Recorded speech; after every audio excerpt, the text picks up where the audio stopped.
do a horn test here.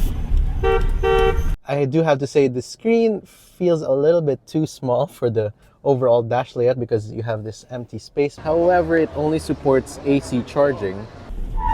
Whoa. Steering feedback is quite fast, but it's heavily assisted.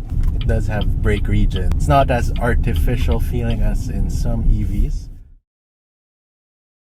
Hey guys, here we have the BYD Sealion 5 DMI, and today we are going to be doing a POV test drive. But before that, let's go ahead and do a walk around of the vehicle first. The front end of the Sealion 5 is much more aggressive compared to its brother, the Sealion 6.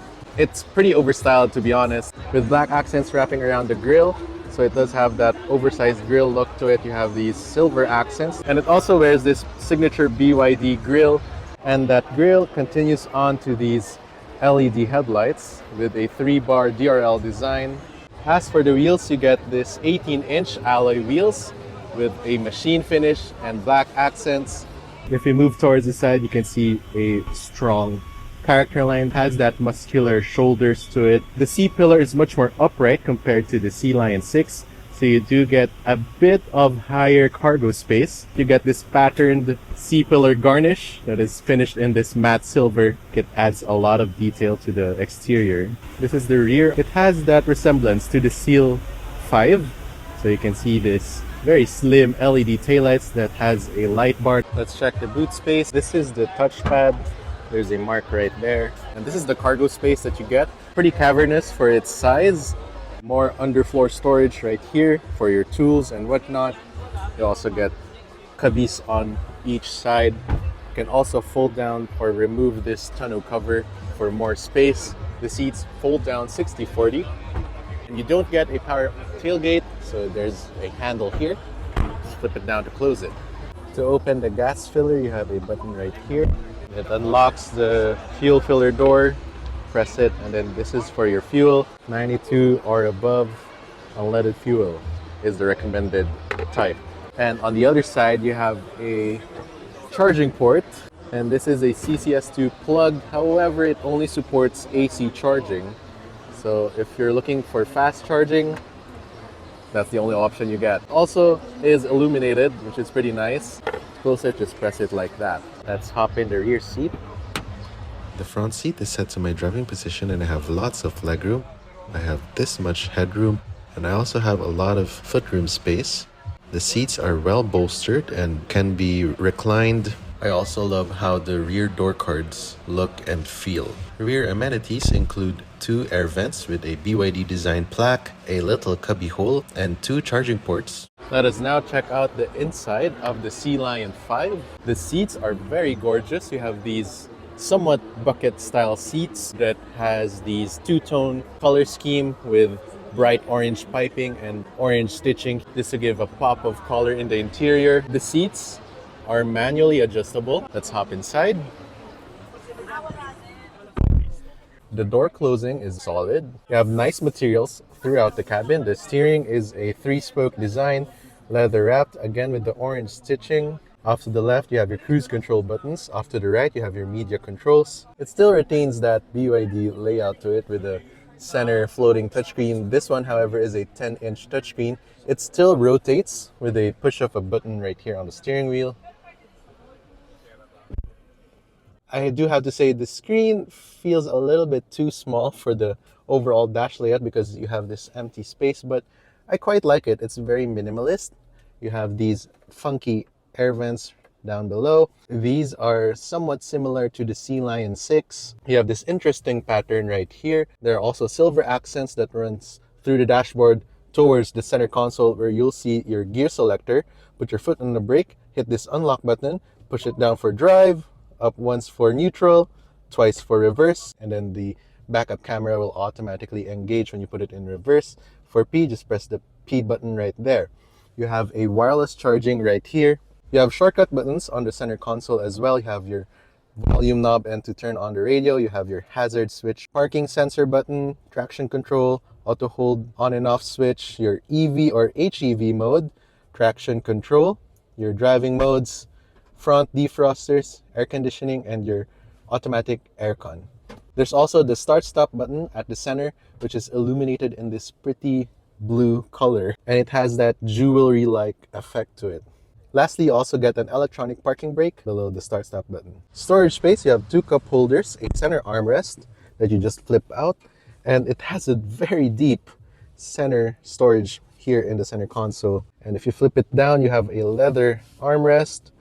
You also get the NFC reader right here, so you place the BYD NFC reader card to turn on the vehicle. As for the driver, it gets this digital instrument cluster, so it reveals your power, speedometer, and your driving modes right there. For the overhead cabin, you get black headliner. You don't get a panoramic sunroof unlike with the Sealion 6. Touch sensitive light controls together with a sunglass holder. So I have the key here with me. It is the typical BYD key. So you have the BYD logo at the back, you have your lock, unlock, your trunk release, and a remote start button right here. So just have the key inside the vehicle, put your foot on the brake, and hit the start stop button, and it quietly starts up. Starts up first in EV mode. Put it in gear. The electronic parking brake automatically disengages.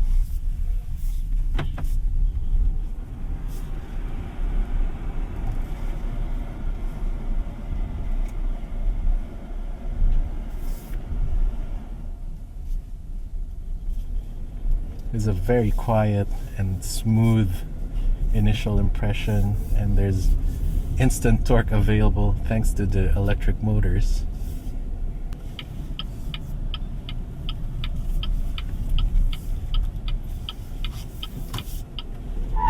Whoa, nice wheel spin there.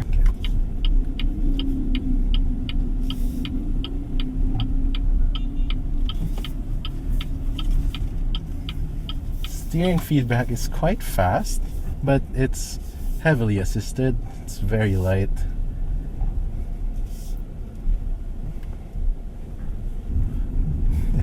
There's a lot of torque on demand here.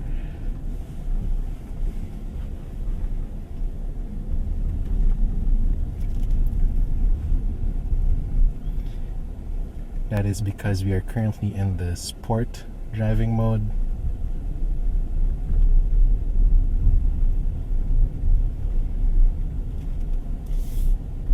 In full EV mode, it drives very quietly, like a proper EV, but then you have the option of doing longer drives because it has a 1.5 liter engine that generates charge to the batteries.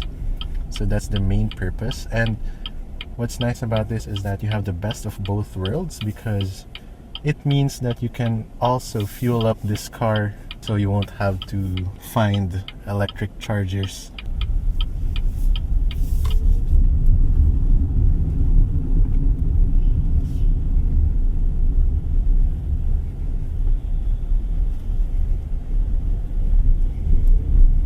It's pretty comfortable too, even in this bumpy road. Soaks up the bumps pretty well.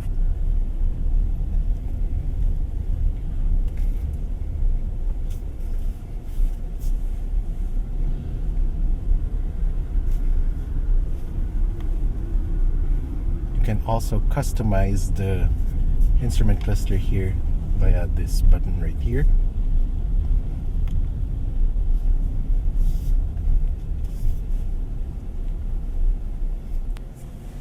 Now I switched it to the HEV mode, meaning it's running on hybrid mode. Now you don't really feel the engine kicking in, but it shows here in the diagram that it's providing charge to the battery as well. This is the infotainment. Vehicle settings, some people likes to limit it at 80% just to keep the battery at a healthy pace. Here are some more of those vehicle settings. You have your driving control. Currently the steering assist is in comfort. Let's try to switch it in sport. You also get brake regen.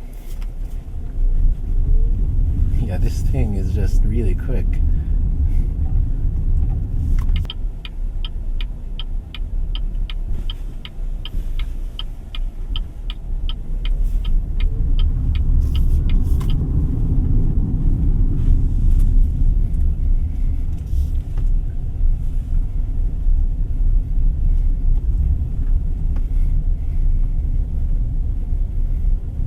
brake feel is a bit on the soft side.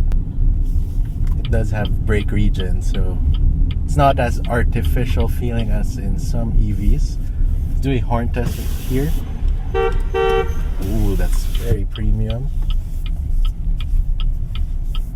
So even though I switched the steering assist to sport, it does feel a bit weighted, but it still doesn't feel as engaging. So this crossover is built more for city driving than the back roads.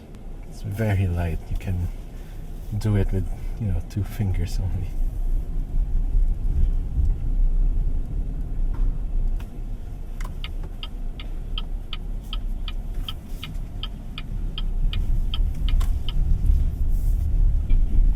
Okay guys, that was a quick POV drive off the BYD Sealion 5. To put it in park, just press this P button and it automatically engages the parking brake as well. And to turn it off, just press this stop button. Alright. If you guys enjoyed this video, please leave a like and don't forget to subscribe to the channel to be notified once I upload a new video. This has been TJ. I'll see you in the next video. Thanks for watching.